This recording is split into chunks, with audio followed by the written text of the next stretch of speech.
દાહોદમાં મહિલા કાઉન્સિલરની દાદાગીરીનો એક વિડીયો સામે આવ્યો।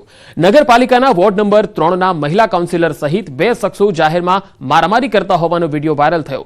મહિલા કાઉન્સિલર લક્ષ્મીબેન ભાટ, તેમના પતિ હિતેશભાઈ તેમજ અન્ય એક શખ્સે યુવકને માર માર્યો હોવાની પોલીસ ફરિયાદ નોંધાઈ। યુવકે ફરિયાદ કરતા પોલીસ મથકે પણ જાહેરમાં ધાક ધમકી આપતા દેખાયા કાઉન્સિલર, જેનો વિડીયો વાયરલ થયો। આ તરફ ભુજમાં ચાલુ ગાડીમાં રીલ્સ બનાવતા અસામાજિક તત્વો બેફામ બન્યા છે। ગાડીના બોનેટ ઉપર બેસી રીલ બનાવી ભારે પડી ગઈ। બંને શખ્સોને ટ્રાફિક પોલીસે ઝડપી લીધા છે। પોલીસે કાયદાનું ભાન કરાવ્યું। મોડી રાત્રે આ લુખ્ખા તત્વો સ્ટન્ટ કરી લોકોને પરેશાન કરી રહ્યા હતા। ગીર સોમનાથમાં દીપડાના આંટાફેરા વધી ગયા છે। સોમનાથ નજીક ફરી એકવાર દીપડો દેખાયો। કર્મચારી સોસાયટીના પાછળના ભાગે આ દીપડો દેખાયો। દીપડાના આંટાફેરાને કારણે સ્થાનિકોમાં ભયનો માહોલ છે। અગાઉ વેણેશ્વર સોસાયટી પાસે પણ દીપડો જોવા મળ્યો હતો। ફરી એકવાર દીપડાના આંટાફેરાને કારણે સ્થાનિકોમાં ફફડાટ વ્યાપી ગયો છે। જૂનાગઢના માણાવદરમાં આખલા યુદ્ધ જોવા મળ્યું। શાક માર્કેટ પાસે આખલાઓએ ધમાલ મચાવી દીધી। આ તસવીરો જુઓ। આ 2 આખલા ઝઘડતા શાકભાજીની દુકાનની અંદર ઘૂસી ગયા। આખલા યુદ્ધથી લોકોમાં તો નાસભાગ મચી જ ગઈ, પરંતુ જે શાકભાજીની દુકાન જેની હતી એને ખૂબ જ નુકસાન થયું। આખલા યુદ્ધના કારણે લોકો ખૂબ જ હેરાન છે। રખડતા ઢોરને પકડવા માટે તંત્ર હાલ તો નિષ્ફળ દેખાઈ રહ્યું છે। તો આ આખલા તમે જોઈ શકો છો કે દુકાનમાં ઘૂસી ગયા હતા અને દુકાનદાર જે શાકભાજી વેચે છે તેની શાકને ખૂબ જ નુકસાન થયું હતું। જેટલો પણ શાકભાજીનો જથ્થો હતો તેણે વેરવિખેર કરી નાખ્યો હતો।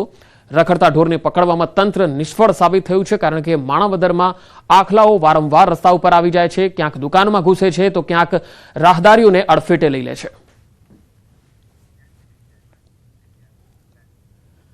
વડોદરામાં પાદરાના ચોકારી ગામે વૃદ્ધની કરપીણ હત્યા થઈ। હત્યા કર્યા બાદ હત્યારાઓ માથું લઈને ફરાર થઈ ગયા। 75 વર્ષીય કુબીરભાઈ ગોહિલનું ઘરમાંથી માત્ર ધડ મળી આવ્યું। માથું શોધવા ગ્રામજનો અને પોલીસે ખેતરો ખૂંદ્યા। કયા કારણોસર અને કોણે હત્યા કરી તે અંગે તપાસ ચાલી રહી છે। જિલ્લા પોલીસની અલગ અલગ ટીમો હત્યાનો ભેદ ઉકેલવામાં કામે લાગેલી છે। આખરે વૃદ્ધનું માથું શોધવામાં સફળતા મળી છે। ઘર નજીક પાછલા ખેતરમાંથી માથું મળી આવ્યું। કયા કારણોસર અને કોણે હત્યા કરી તે અંગે તપાસ ચાલી રહી છે। प्राथमिक तपास में એવું લાગે છે કે આખે એમની બોડીનું વિઝિટ કરતા એવું લાગ્યું છે કે ગળું કોઈ તીક્ષ્ણ હથિયારથી આખું કાપી જ નાખેલું છે અને આજુબાજુમાં ક્યાંય મળી આવ્યું નથી ને ચારે બાજુ જુવારનું વાવેતર કરેલું છે। જુવાર 6 ફૂટ ઊંચી છે। રાત્રિના સમયે અંદર અત્યારે શોધખોળ એલસીબી કરી રહી છે। ડોગ સ્કોડની મદદથી આગળનું નિકાલ થઈ જશે। પોરબંદરમાં જલારામ કોઓપરેટિવ સોસાયટીએ કરેલા કૌભાંડ મામલે કમલાબાગ પોલીસે 2 મુખ્ય આરોપીઓને ઝડપી લીધા છે। આ ક્રેડિટ સોસાયટીના સભ્યો અંદાજે 650 લોકોને કરોડો રૂપિયાની થાપણનું ફુલેકું ફેરવી ફરાર થતા। આશરે 10 થી 12 વર્ષ પહેલા આરોપીઓએ બેંકોમાં મળતા વ્યાજદરો કરતા તેઓ થાપણ પર વધુ વ્યાજ આપશે તેવી લોભામણી લાલચ આપેલી। થોડા સમય સુધી વધુ વ્યાજ આપી લોકોનો વિશ્વાસ જીત્યો। ગત ઓક્ટોબર મહિનાથી ગોલમાલ કરીને ક્રેડિટ સોસાયટીના માલિક આરોપી સંજય દાવડા અને તેની પત્ની સપના દાવડા ફરાર હતા। પોલીસે આ મામલે તપાસનો ધમધમાટ તેજ કર્યો, સાથે જ ડિપોઝિટરોના તેમના पैसा परत अपावा माटे कवायत हाथ धरी। जैसे कि जलाराम कोऑपरेटिव क्रेडिट सोसाइटी की union bank of India, corporation bank of India में एक बैंक अकाउंट है। उसमें से पैसे लेना देना कैसे निकालना है, उसमें 3 लोगों का रोल है। इसमें पावर होती है उन लोगों का, संजय मुंजाजन, सपना दावड़ा। इन तीनों का साइन करके वो निकाल रहे हैं। अमदावाद शहर में भूवा पड़वानो सिलसिलो यथावत है। लांभा विस्तारमां मुख्य मार्ग पर भूवो पड्यो।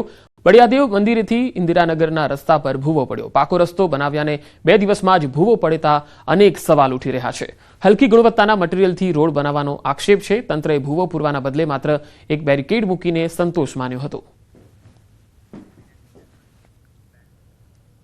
પોરબંદર માર્કેટિંગ યાર્ડમાં કેરીના બોક્સની આવક શરૂ થઈ ગઈ છે। માર્કેટિંગ યાર્ડ ખાતે સતત બીજા દિવસે 1100 જેટલા કેરીના બોક્સની આવક જોવા મળી। ગત વર્ષની જેમ આ વર્ષે પણ ગીરની કેસર કેરીની સાથે પોરબંદરની સ્થાનિક કેરીઓની આવક અને માંગ વધુ નોંધાઈ। યાર્ડમાં હરાજી દરમિયાન કેરીના બોક્સના ભાવ 800 થી લઈને 1750 સુધી બોલાયા। हिंदुस्तान में क्या जोवाना मला भाई, हिंदुस्तान में कोई पीठा में आपरो भाईडो आपनी के सर आपको पर बता बोलो 1700 700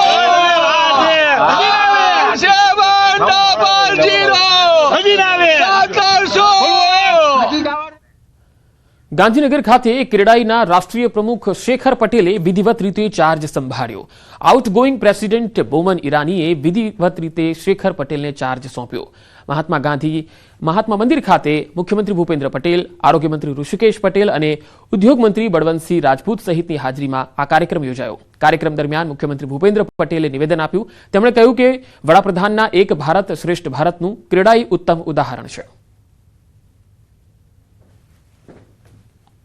હંમેશા પોલિસી મેકર્સ, ઇન્વેસ્ટર્સ, નાણાકીય કંપનીઓ, ગ્રાહકો અને રિયલ એસ્ટેટના વ્યવસાયિકો સહિતના તમામ સ્ટેક હોલ્ડર્સને સાથે રાખીને રિયલ એસ્ટેટ ઉદ્યોગને સંગઠિત રાખ્યો છે.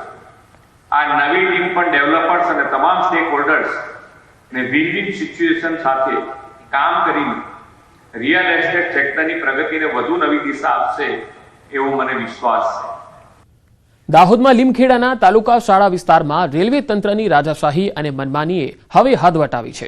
50 વર્ષથી વધુ સમયથી વપરાતા જાહેર રસ્તાઓ પર રેલવે દ્વારા અચાનક બેરિકેડિંગ લગાવી દેવામાં આવતા 150થી વધુ પરિવારોનું જનજીવન અસ્તવ્યસ્ત થઈ ગયું.